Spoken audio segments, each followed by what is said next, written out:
Back in the day, there was no swiping and swiping right or left or profiles up or down when it came to dating and relationships.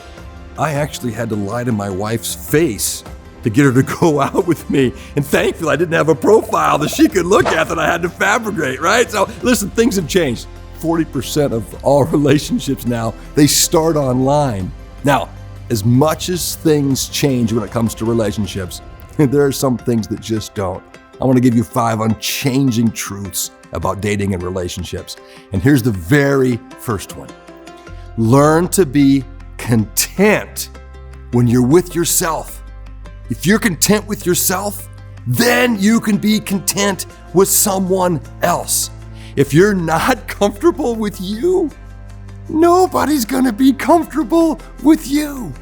If you can develop a well-being, a contentment, a peace within you, just comfortable in your own skin, you can then be in a relationship where you can be content with somebody else. I'm just telling you, you can develop this contentment, you could really, really move into a healthy relationship. Unchanging relationship principle number 2. You can change email addresses, you can change phone carriers, you can change cars, you can change addresses, you can change schools, but you will carry the same baggage with you into every new endeavor. Deal with your bags. Listen, you have to have the courage to look deep at yourself and ask this question. What baggage am I bringing into this marriage, potentially, or this relationship that I don't want to bring in? Take the courageous step to deal with the bags that you've been carrying around for a long time. And if you do, you're on your way to a healthy relationship. Unchanging truth number 3, don't swipe this one away. You have been shaped by your family of origin, the people you grew up with. You've been shaped. Now, you're not condemned to it, but you've been shaped by it. The way they talked to each other, the way they treated each other, the roles they played in the marriage or the relationship, how they handled money, how they handled stress, what were the sexual expectations, all of that, you are shaped. So the question is, what shape are you? Take a good look at your family of origin, ask questions, dig in, and remember, your spouse or future spouse has been shaped by their family of origin too. So take a good look. How have you been shaped? Number 4, take care of your past mistakes. I know.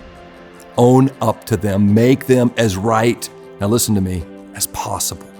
Then you can walk ahead to new things. Deal with your past mistakes. Don't hide. Hidden things will always be revealed. If possible, and I mean if possible, have the courageous conversation to make things right from yesterday, to clean up your side of the road, so to speak. The Bible says, as much as it's up to you, be at peace with all people. You may need to ask for forgiveness, or you may even need to forgive someone else. It's not easy, but if you take care of your past mistakes, you can actually move forward. Number 5, you got to get this spiritual thing right in your life.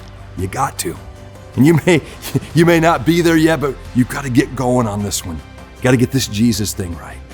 If you'll orbit your life, if everything in your life will orbit around this center of God, if you'll put Him at the center and learn to follow Him and let Him help you with life, right? If you can do that, I'm telling you, you'll be ready for a healthy relationship.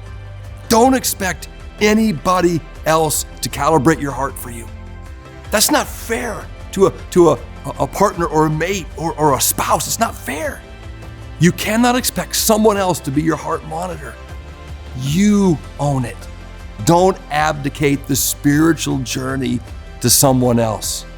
You're responsible for your walk with Jesus. Own your spiritual journey. Your relationship with God can be the center of everything, and it can make everything work. And if you have a healthy, life-giving relationship with God, if you start that journey, I'm telling you, you'll be able to have life-giving and healthy relationships with others. Hey, listen, I know None of these is easy, but if you'll swipe right on these 5 unchanging principles, I'm telling you, you're going to be set up for healthy relationships in the future.